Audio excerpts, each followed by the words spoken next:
The following is a fourth-hand production.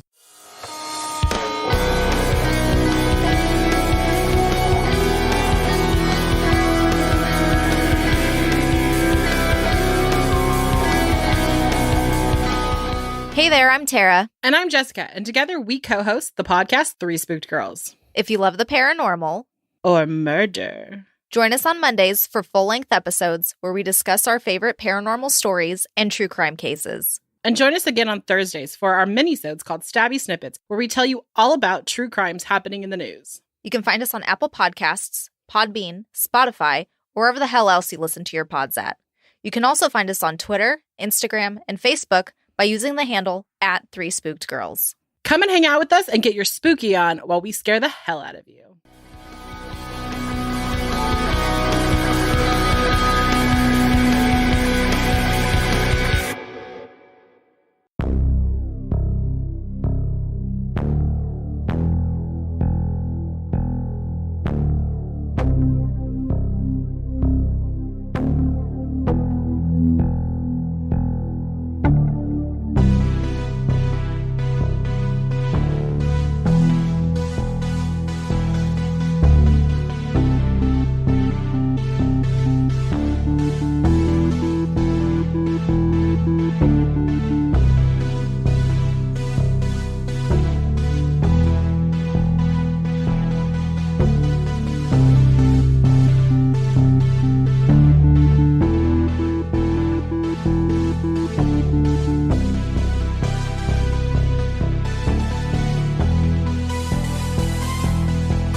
Welcome back to another fun-filled, fantastical episode of my favorite show, State of Fear Podcast. I'm your host, Chris. With me, as always, is my right-hand man, who is... What's your name again, buddy? My name is James. That's right. I had it on the tip of my tongue. How many times do I have to tell you that? Every time, actually. Every single time. I have to wear a freaking name tag, dude? That would be helpful, actually. All Yes. right. Please do that. Name tag every single time. You've been to my house every Thursday for the past year and a half. I still forget your name. Nah, just kidding. That's my boy, James.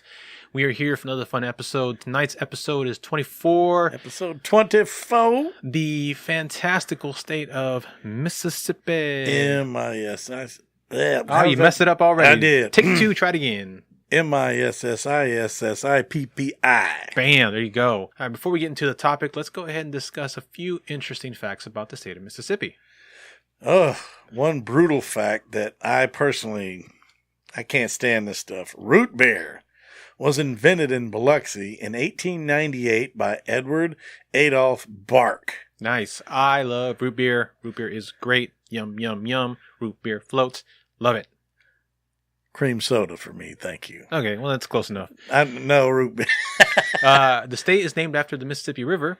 The native word for the river, coined by the Ojibwa tribe, was Mississippi, which means big river. Big river. Not Old Man River, I need big to quit river. saying, I need. All right. Yeah, and one of my favorite forms of music, the Delta Blues music. The blues. Was born in Mississippi. One of my favorite and most iconic blues musicians, of course. There are several. God, there's so many. Yes. I don't know them all by name, but I know a handful. But one of my favorites is the one, the only Robert Johnson, who infamously made his deal with the devil in the state of Mississippi at the Crossroads. That's right, yeah. I also love Muddy Waters. Okay. John Lee Hooker. All right. The Blues Brothers. The Blues Brothers. Man. There are tons of blues musicians out there. I just love that music. The style is slamming. Yeah, blues is a great form of music. Yeah, I love listening to the blues. Another interesting fact is, according to a 2011 report by the Mississippi Forestry Commission, 63% of the state's land is covered in forest, which amounts to 19.5 million acres. Sweet. That's amazing. We need all those trees to live. Yes, and I did mingle amongst the trees when I was in the Army. Mm-hmm. My PLDC and BNOC school, that's Basic Non-Commissioned Officer School for thank you. People who don't know. Mm-hmm. PLDC, Primary Leadership Development Course. I was already a sergeant when I went, but these are the courses that you learn to be a better NCO, how to lead your men, train, blah, blah, blah. Gotcha. Those two classes, when I took them, were in Camp Shelby, Mississippi. Cool. So you've been there. All right. Very interesting place. The land navigation course was a bear. I mean, it was nasty because you had to climb over stuff. And I found out that I could fly. See, I've always had curiosity about my origins as a Kryptonian.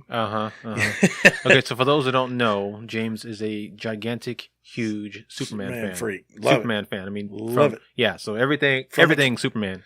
Yep. So what I was doing, I'll make this quick. What I was doing one time, during the land nav, of course, I was climbing over this stack of logs. Okay. And I literally fell chest deep into these logs, and Mississippi is famous for snakes. Oh, Lord. So I didn't know what was down in there. Right. I wasn't sticking around. Nope. I literally come up out of that hole. I jumped up out that damn hole. I don't know how I did it. Adrenaline rush, whatever. But I flew up out of that damn hole. So you were the inspiration for that scene in Man of Steel where he's bending down on one knee and then he jumps up and he flies up. Jumps up, but then he crashed. Because I did fall. You did fall. Okay. I did jump, but then I jumped so hard, I went up over the top of the logs and tumbled down the other side, laughing. Didn't really get hurt or anything. Well, that's good. But it was kind of a cool thing. But also didn't get bit by a snake. I didn't get bit by no snakes. No. That is true. Legendary puppeteer Jim Henson was born in Greenville and spent his childhood in Leland, Mississippi. Absolutely loved that man's work. Oh, Jim Henson is amazing. Fantastic. Him and Mr. Rogers, man, made my childhood. Yes, sir. The town still honors Henson's Mississippi roots with the birthplace of Kermit the Frog Museum and the Rainbow Connection Bridge. That is amazing. I love that. I can't do a Kermit the Frog, but yay!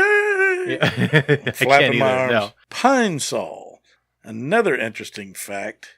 A product I have used many times myself, and it's some strong stuff. Yes, it is. Anti-funk, anti-whatever. Pine Sol, the cleaning and deodorizing product, was developed in 1929 by chemist Harry A. Cole, who lived in a pine forest near Jackson, Mississippi. Interesting. So Jackson I've been to many times. Now, while Coca-Cola was invented in Atlanta in 1866, it was sold only as a fountain drink for nearly 30 years. But Joseph Biedenharn decided to bottle the drink for the first time in 1894 at a plant in Vicksburg, Mississippi. In your face, Alabama. That's right. Atlanta, not Alabama. Atlanta. In your face, Atlanta. That's right. Now, here's a very, very interesting and kind of creepy fact. In the 1940s, the town of Pascagoula had a hard time figuring out the history of the bizarre phantom barber. The serial hair snipper would break into homes to steal locks of hair and slip away into the night. That's just creepy as hell. It is. When it was all said and done, a man named William Dolan was caught and charged with attempted murder. Really? For cutting hair? But after serving 6 years of his 10-year sentence, he passed the lie detector test and was set free. We may have to look in to see if there's more to that story. If there is, that may be a future Mississippi episode. That would be, that's just some strange stuff right there. That is some weird true crime stuff going on. That's some true off-the-cuff stuff. But first, before we get into the main story, let's go ahead and get into your weird news of the day.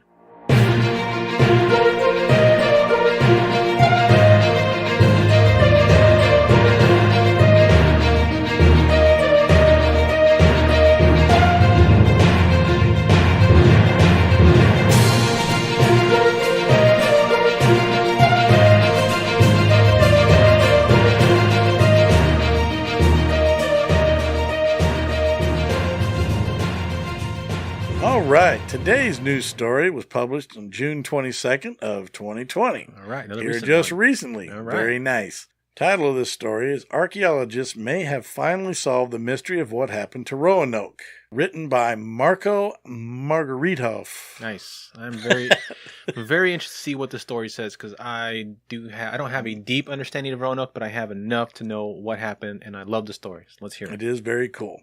In 1590, every settler in the colony of Roanoke suddenly vanished without a trace. which is in North Carolina now. An archaeological study has turned up thousands of artifacts that may prove what happened to them. What had happened to Roanoke has puzzled historians for decades. Sir Walter Raleigh founded the colony in 1587, but the settlement ended after all of its residents mysteriously vanished in 1590. UFO. Yep. Bigfoot. The only clue the settlers at Roanoke left behind was the word Croatoan, the original name of Hatteras Island. It was found carved into a fence post in the abandoned colony. While that discovery sparked a popular theory that the English settlers had left the colony for the island, archaeologist Scott Dawson's decades-long excavation work has potentially proven it to be true. Is this finally the solution to the Roanoke mystery? What happened to Roanoke? According to the Outer Banks, Scott Dawson is particularly suited to investigate what happened to the colony of Roanoke. How many times are they going to say it in one article? What, Roanoke? Yeah. Roanoke. He's not only an island native whose family roots go back to the 1600s, but an experienced archaeologist who serves as president of the Croatoan Archaeological Society, a group exclusively dedicated to this historical incident. His new book, The Lost Colony and Hatteras Island, posits that the, quote, Lost Colony was really never lost. There was simply not enough archaeological evidence to back up the most rational theory about what happened to Roanoke. Until now. According to Heritage Daily, local volunteers and professional archaeologists began excavations on Hatteras Island in 2009. They discovered copper rings, sword handles, earrings, writing slates, and glass dating to the 16th century and traced to England. Quote, as much as I believe the colony went down to Hatteras, I never actually thought we were going to find it, he said. I can't believe we found what we found. It's kind of surreal. Professor Mark Horton, who helped Dawson in the excavations, explained that the Roanoke mystery was likely a natural dispersion. In other words, everybody got the hell out of Dodge. They gone. Peace. Quote, when these colonies became abandoned, you got massive political eruptions and disagreements and people walking out and things, he said. Sounds familiar. So, it's not unlikely that one group might have gone up the Chesapeake, up the Albemarle. But I'm pretty confident one group, at least probably the pretty substantial part, came to the Hatteras Island. The experts believe they finally found the survivors' camp on Hatteras, where the colonists settled before assimilating with the Native Americans whom Horton believes were friendly. It's a good place with one's allies in place where you could potentially be rescued. The research made a giant leap in 2013 when experts dug through the layers of dirt in old Native American villages like Buxton, Frisco, and Hatteras and found evidence that the colonists had settled on the latter. Quote, we not only found evidence of mixed architecture of houses, but also metallurgy, where they had blacksmith shops and were also working in copper and lead, and this continued right into the 1600s, said Dawson. It's hard to say how many, but a few dozen at least lived for a few decades down there in the villages and continued to work in metals. They found several gun parts, which were mixed and matched with pieces from other guns, as the stranded settlers couldn't procure new parts. Earrings and wires were turned into fishhooks, and many other objects were repurposed for more practical uses. To understand how remarkable this recent discovery spanning thousands of Roanoke artifacts really is, look 400 years back in time when the mystery began. The Lost Colony of Roanoke, famed British explorer Sir Walter Raleigh tried to establish the first permanent English colony in North America, long before Jamestown in 1585. When his first attempt ended in failure, Raleigh tried again 2 years later in Roanoke, seemingly succeeding for 3 years. Raleigh had an approved corporate charter to found the city of Raleigh on Roanoke Island in 1587. About 115 English men, women, and children agreed to join. Most of them were middle-class Londoners and were the first voyage that brought women and children along to the New World. Though the August 1587 journey went well, a small group led by Roanoke Colony Governor John White returned to England to gather supplies. That's a hell of a long way to go get some Rice Krispies and milk. Don't forget they need Clorox wipes too. Clorox wipes, exactly. Yep. and they found the colony abandoned when they returned in 1590. Man, that would make me mad. Oh my gosh. I sail all the way home to get the groceries. I come back and y'all are gone. I've been gone only 3 years and y'all are gone. What happened? I'm tell you what, man. Only one clue, the word Croatoan carved into a wooden post, met White upon his return. The Croatoans were a purportedly friendly tribe that lived on Hatteras Island. Before John White even left the colony, they were already hand in glove with the Croatoans anyhow, said Dawson. So when he told them to write down where they were going, and he saw that message 3 years later, he didn't say, "Oh my God, what does this word mean?" He knew exactly where that was and why they were there, and he said so. Despite this clear clue, it would take approximately 400 years until archaeologists could trace the settlers at Roanoke back to Hatteras Island. Before this investigation, Dawson was frustrated that nobody had investigated Hatteras Island before to uncover what happened to Roanoke. I saw a lot of artifacts coming up when people were building houses or sometimes from erosion from storms. It gutted me to see that no one was doing anything about it. That would piss me off too. Yeah.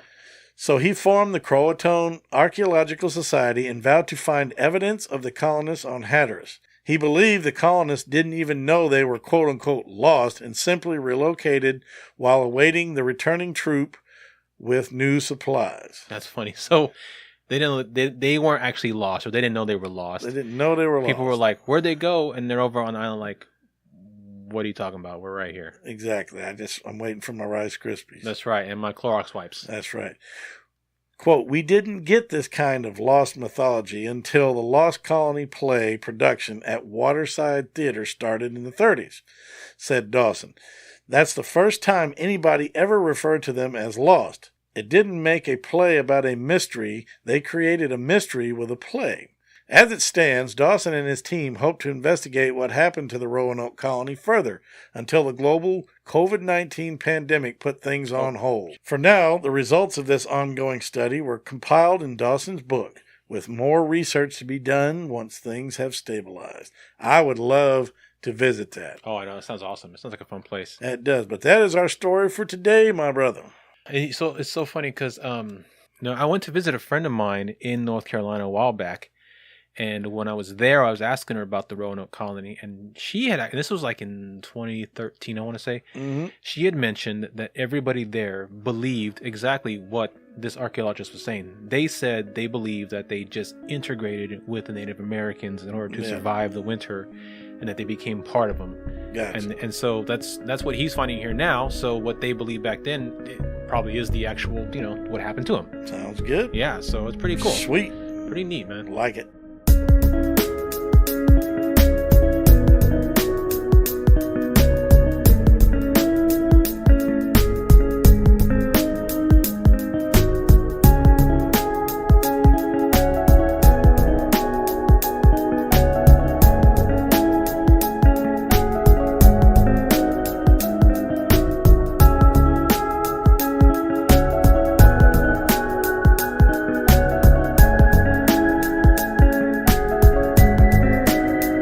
So today's episode, Mississippi is going to cover the Mercritis Outbreak, a curious case of mass hysteria or possible government cover-up.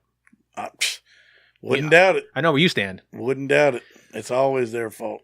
Mississippi has had its fair share of urban legends. However, the strangest is the Mercritis Outbreak of the 1950s.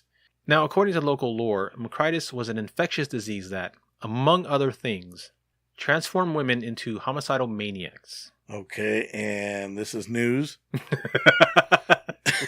Like any other urban legend, there's no proof the outbreak ever occurred, but that doesn't make the unusual tale any less intriguing. No, it does not. If you would look up Mercritis online, you wouldn't find much about it. However, if you're from Mississippi, you've probably heard older relatives mention it, because according to legend, men could get Mercritis by ingesting large amounts of lead from paint or some other source. So it's a lead-based psychosis, apparently. It's like a metal poisoning, I guess. Yeah. It's also rumored to be quickly covered up by the government. Of course. Because of the government's alleged cover-up, you'll find that most of the stories regarding Mercritis are taken from friends of friends who had a cousin who knew someone affected by the disease. Of course. The disease would then cause him to secrete a chemical that, in turn, caused nearby women to, quote, descend into a homicidal rage, end quote. That just don't sound right. So it's just Axe body spray. I guess. Man, it's something. Women that were unusually loving and friendly would instantly become irrational and erratic. Allegedly, the first case of Mercritis occurred in Europe. Thank you, Europeans. It all began when a local man was chased by a dozen women through his seaside village.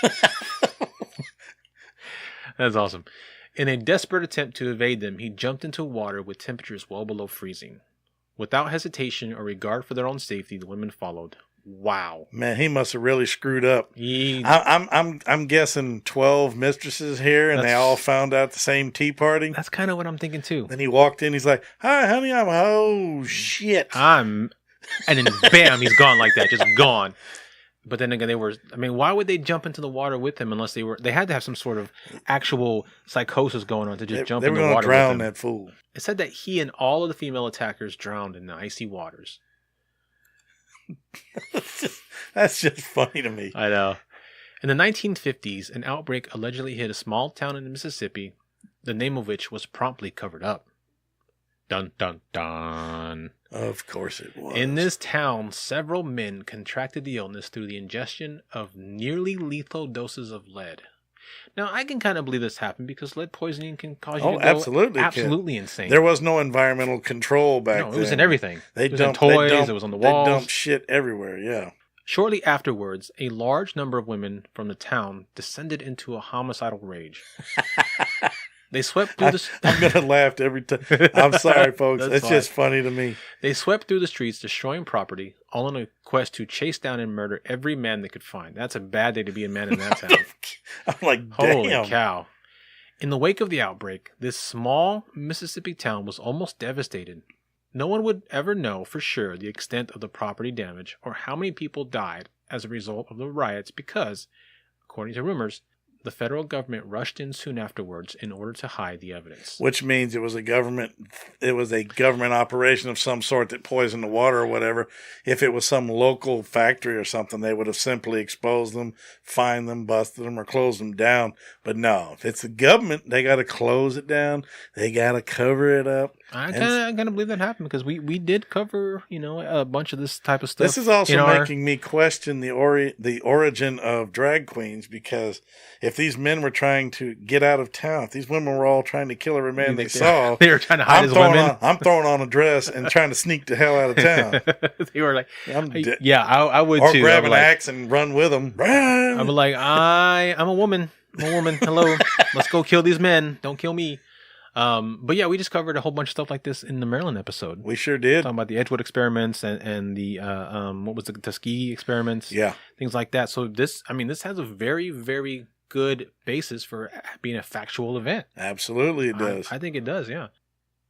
Unable to find a cure or full explanation, the medical community was also quick to cover up any trace of the outbreak. Why the hell would they do it though? It threatened. Probably. I'm thinking threatened. Interestingly enough, this supposed event went on to influence the Masters of Horror episode, The Screwfly Solution, directed by Joe Dante, the great Joe Dante. The Screwfly Solution. Yeah. If you're looking for solid answers, you need only find someone who knows someone who had a cousin whose friend was there and saw it all go down. There's the essential definition of an urban legend. Absolutely it is, man. I'll tell you. Though the Mercritis outbreak is deemed an urban legend, many believe it's much more than that. One theory is that the medical community covered it up since they couldn't come up with a cure or explanation for the mysterious illness. I don't believe that. You don't think the medical? I don't think the medical community would, unless they were under duress of some sort. You think they were threatened by the government, pressured by the government? Because if they started exposing it, then they would have started testing. They would have started researching. Then they'd have found it and tied it to some government operation that polluted the water or something like that. So yeah. I would think forcibly shut down. They told him, you don't say a word here. If you do that, we're yanking your medical license. Right. We'll put you in jail. Put you in jail for that's right. That's right. Because you're not an American citizen if you do something like that. I think it's called treason. Treasonous. Yeah. Research online produced no actual medical references to this condition, but did produce rumor, speculation, and self-promotion. Here is an account found describing the quote-unquote condition. Mercritis condition, MC, typically leads its victim down a road of trouble into a life of alienation interspersed with moments of great violence. Mercritis affects less than 1 in 10 million of the general population. It strikes males of any age and is only contracted, as far as we know, from the oral consumption of mass amounts of certain types of paint. One of the reasons mercritis is rare is that paint consumption leads to massive organ failure, and many who may have a grim chance of developing the rare disease die before MC manifests. Of course they would. Lead. The prevailing theory holds that the victim's skin, fed by secretions resident in the liver and kidneys, releases a mild odor that has an effect on women. Haruki Ryu, formerly of the Yokohama Crier and the only author of a book on the subject, loosely translated Mercritis I Run, 1968, Shayunai Press, said in the phone interview, quote, "The scent seems to affect all women on a hormonal level that appears to alter them emotionally. Irritability and hostility tend to inhibit the milder range of reactivity. That pretty women are so hyperactivated by victims of MC has brought us to speculate on a possible relationship between hormonal activity and beauty. Hyperactivated reactions are called MAR, Mercritis Activated Rage, episodes. Why a woman with no history or pattern of violence would react so strongly to a man with MC has not been adequately studied. In a way, we're all guessing, but in defense of my book, I operate from an educated guess." And there you have it, folks. That is the tale of the maybe real, maybe fake, urban legend, possibly government cover-up. I'm still stuck on the whole paint consumption, and then you secrete this funk, which drives women into a rage to want to kill you. Again, I think this has a very real basis in the lead poisonings that happened in the 50s and 60s when people didn't realize that, a lot of products were covered in lead paint. Yes, they were. It gets absorbed into your skin, or it gets eaten, or whatever, chips fall off and people eat it. And then it affects your brain. So I think this has a very real basis in that. Just maybe knocked up a notch to the mass hysteria type. Yeah. Yeah. The 50 women chasing a guy into icy water, wanting to kill him. Yeah. That's a little far-fetched, but then again, who knows?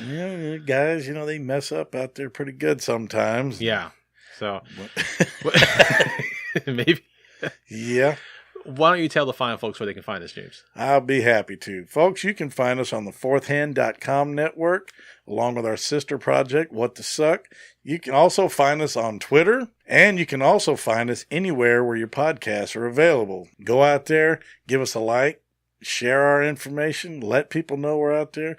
Rate us, review us, let us know what you think. Leave comments, yes, please. We want to hear from y'all. Also, we want to hear from y'all's personal encounters. So, if you have an encounter or weird story that happened to you in any state, no matter what the state is, even if we've done it already, because we will be coming back around to Alabama and go forward from there, send it to us in a audio format, either MP3 or WAV, and email it to stateoffearpodcast@gmail.com. Be sure to include your name, where it happened, and the rough estimate of when it happened. And then if it's longer than 10 minutes, it may not be able to be emailed to us. But if that's the case, just send us a message, let us know, and we will arrange a way for you to send us your story. I don't care how long it is. Send it in. We want to hear all your guys' stories. We may do more than one per episode if we have enough good stories. Yep. Again, if we've already done the state that your encounter happened in, send it anyway, because we'll get back to that state. We'll keep it, and we will use it the next time. The next time we do that state, we'll definitely use it. Right. We have multiple stories for each state, so we already have like 3 seasons worth of episodes planned. So, yes, we do. All right, man. Well, I'm ready to get on to the next state. How about you? Yes, sir. Let's get on down the road. What do you say? All right, guys. We will see you next time. Peace out.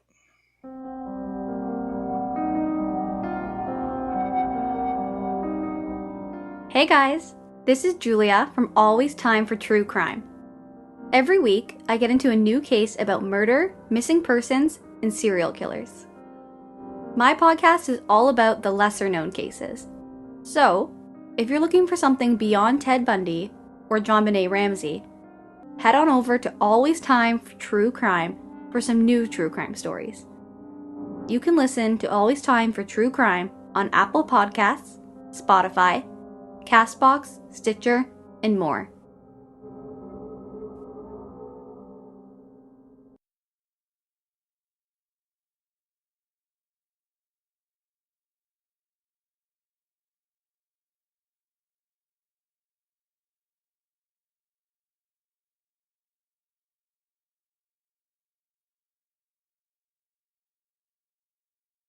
You can listen to Always Time for True Crime on Apple Podcast, Spotify, Castbox, Stitcher, and more. Hi guys, this is Julia, the host of Always Time for True Crime. Each week, I cover a different case about murder, missing persons, or serial killers. My podcast strives to bring attention to lesser-known cases and give you guys some new true crime stories.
You've been listening to a Fourth Hand Joint.